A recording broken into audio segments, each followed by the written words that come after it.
Nigeria, a nation of 160 million people, the most populous black nation and ninth in the world.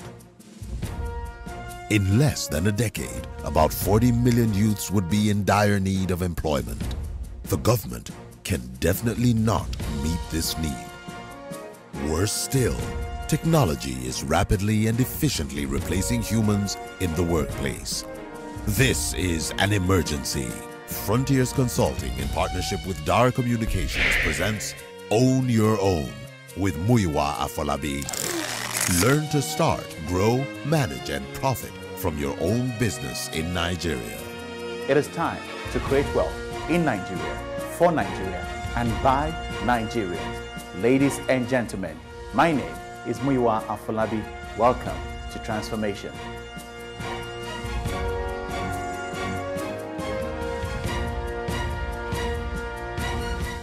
Hello, ladies and gentlemen. Welcome to Own Your Own, your favorite business talk show that will build your mindset on how to start, how to grow, how to manage, and profit from your own business in Nigeria. My name is Muyiwa Afolabi. Welcome to Transformation. Today, I'd like to share a bit on what I've titled Morals, Ethics, and Faith. Morals, Ethics, and Faith. As mankind, we naturally yearn for a supreme being to worship, serve, and be accountable to. We feel inadequate and too small for this intimidating universe. We fear the very many and mighty things we cannot control. Hence, we embrace religion as a way and means to contact, communicate, and relate with a supreme being who can handle all that we can't. And there lies our peace and sense of safety.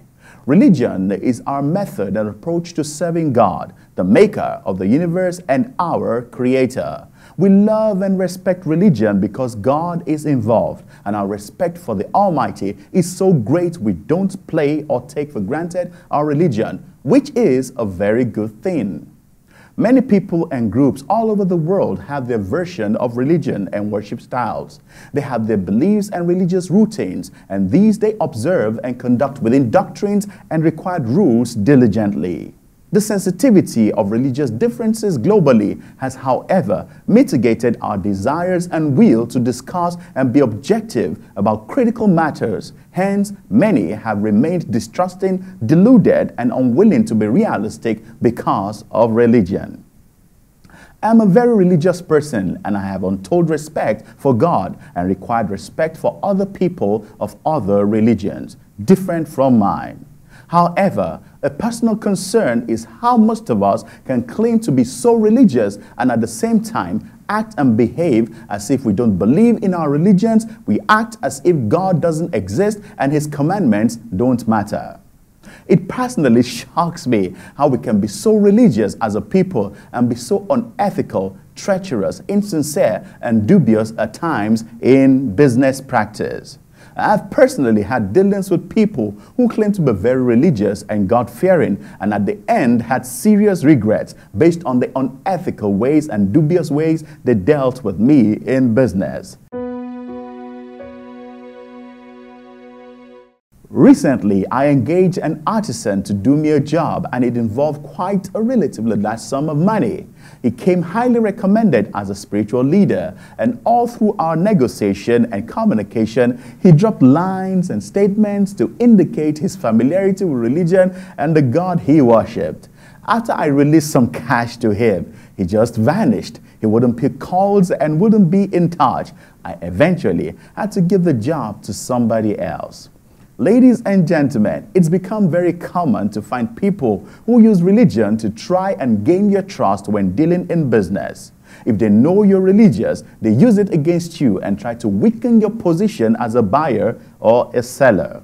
Dear friend, if you really want to go far in business, you can't afford to ignore the rules of business and required formalities for ethical business dealings on the account of religion. There is nothing wrong with religion. The problem actually is with us, human beings, using religion as a cover-up for all sorts of business atrocities and mayhems. Ladies and gentlemen, business is business. If there are documents to sign, please ensure they're all signed. If there's a need for guarantors, please ensure the guarantors are presented. Don't overlook receipts, invoices, contract documents, and every element that formalizes a business transaction on the account of trusting perceived religious prospects. Do not, on the account of religion, subjugate the requirements of ethical business practice. Ladies and gentlemen, no matter the extent or extreme of our religiosity, if we remain mean, dubious, corrupt, and unfair in our dealings in business, we cannot do well. We cannot prosper well. The business will eventually die, no matter the extent of prayers offered. In my opinion, prayers are needed in everything, including your business. But prayers alone can't grow your business. You must be professional, you must be competent, you must be hardworking, dedicated, and of course, be honest. Prayers and dishonesty can't work hand in hand. You can't be doing something unacceptable to God and ask for His backing and His support. What really grows a business is fairness, ethical dealings, integrity, honesty, excellence, competence, and capacity. These are the virtues that keep your customers loyal and keep them coming back. Nations we consider less religious have overtaken us, are doing much better than we are doing, and the gap keeps widening, not because of their prayers, but because of their morals and ethics when dealing with one another in business. Despite our religiosity and passionate prayers and prolonged fasting, many are still in lack and are frustrated simply because they can't pay the price for real success. Prayers is not a substitute for knowledge. Prayers is not a substitute for excellence. Prayers is not a substitute for honesty. Fasting is not a substitute for hard work, diligence, and efficiency. If you're not hardworking, knowledgeable, honest, intelligent, and professional, and you're not capable, I'm afraid your prayers and fasting can't take you very far in business. All religions emphasize honesty, integrity, love for others, helping one another, and doing the right thing. No matter your devotedness and commitment to religious activities, if you disobey the rules of morality, ignore the laws of God, and have no love for people, your prayers may not be answered. Religion is fantastic. Religion is good. Prayers, very important as well. And you need to fast as well. All these are ways of seeking supernatural or divine assistance for your terrestrial ventures. Success is born when there is a collaboration between divinity and humanity. But when humanity violates the law of divinity, the necessary collaboration for good success cannot take place. The frequencies are different and the divine help cannot come. Dear friend, beyond religion, do the right thing. That's the master key to business success. Ladies and gentlemen, I hope you've picked a tip or two from today's episode of the talk show.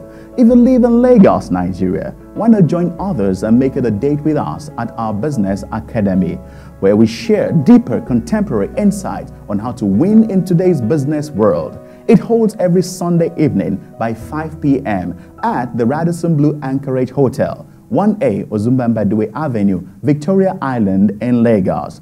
Ladies and gentlemen, it is time to create wealth in Nigeria, for Nigeria, and by Nigerians. Till I come your way again, same time, same station, my name is Muyiwa Afolabi. Please stay in charge of your business. Have a lovely day.